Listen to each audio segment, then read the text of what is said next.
Immediately prior to the Marriage of Figaro, he starts work on two projects that die on the vine. One is a rather ridiculous opera with the title of The Goose of Cairo.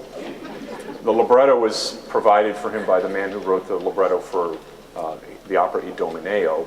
And then there was a second opera entitled The Deluded Bridegroom, Lo Sposo Deluso. Both of those projects just simply fell apart.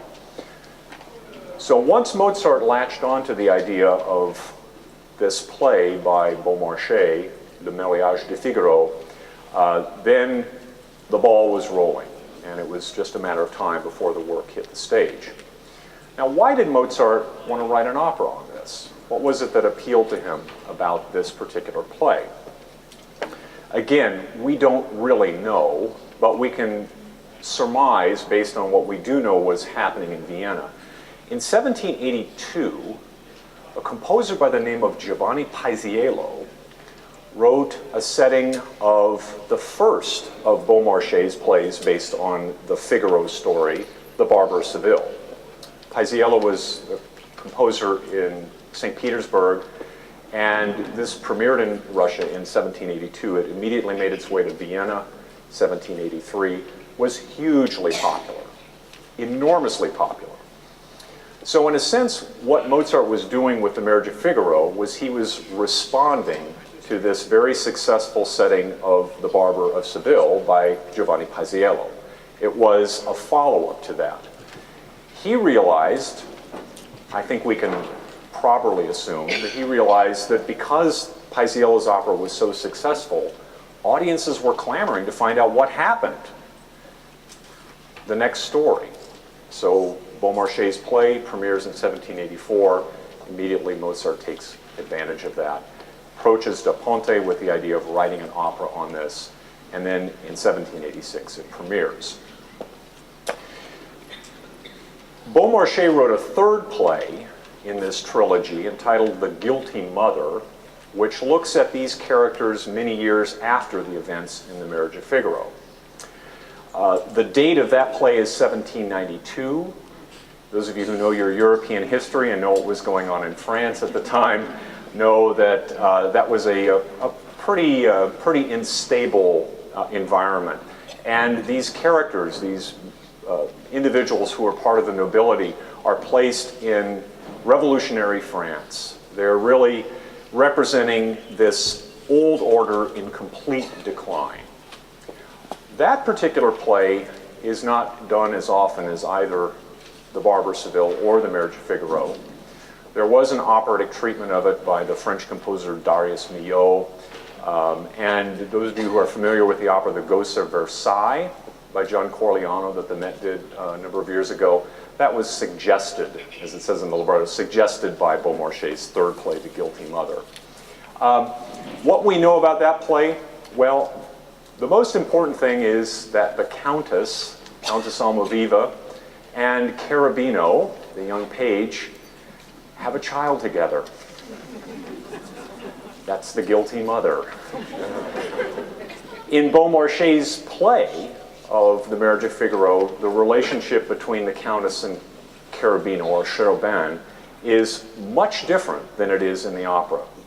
In the opera, Cherubino, this young page, is sort of wide-eyed, in love with the Countess from afar. The Countess really doesn't have that sort of reaction. It's unrequited. But in Beaumarchais' play, the implication is that the relationship is somewhat mutual. And as we find out in the third play of this trilogy, it actually was mutual because they have a child together.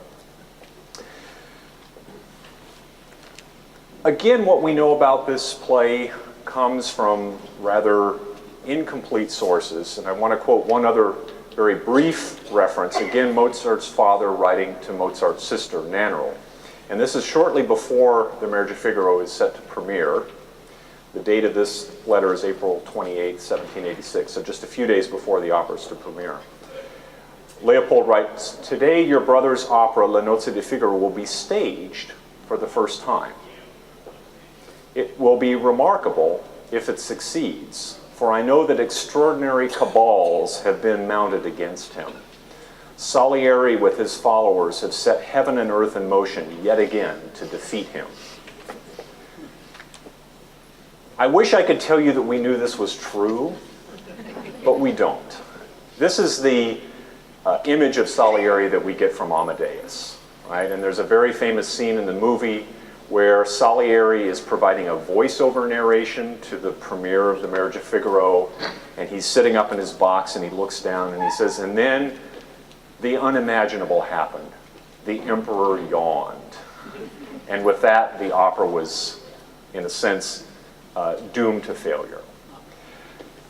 That, again, most likely never happened. But it forms part of what we think we know about this particular work. What can you take away from this work? What might you listen to and look for today?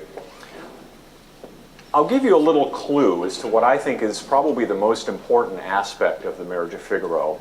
When the curtain opens, you're going to see an Italian language inscription above the set that reads, "Perdono non merita chi agli altri non dà," which translated roughly means those who do not grant forgiveness do not themselves deserve it.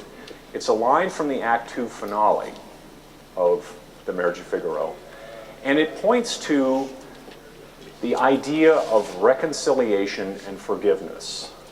As you watch today and as you listen, pay attention to how many opportunities there are in this story for forgiveness and reconciliation, for people who have been drifting apart to come back together and to reconcile their differences. This is a very strong theme in the 18th century in the Enlightenment, the idea that we can use our minds to reason through our differences. That, to me, more than any other theme in this opera, even more so than the fact that the title character is going to get married, and by the way, he does get married, so I've ruined the ending for you. The idea of forgiveness and reconciliation run throughout this work from beginning to end. So I hope you take away at least part of that as you leave the theater today. Those of you who are familiar with this work, who've never perhaps experienced that aspect of it, I encourage you to explore that. Those of you who are coming to this opera for the first time, remember that inscription. Those who do not grant forgiveness do not themselves deserve it. So we've got some time. I'd love to take questions.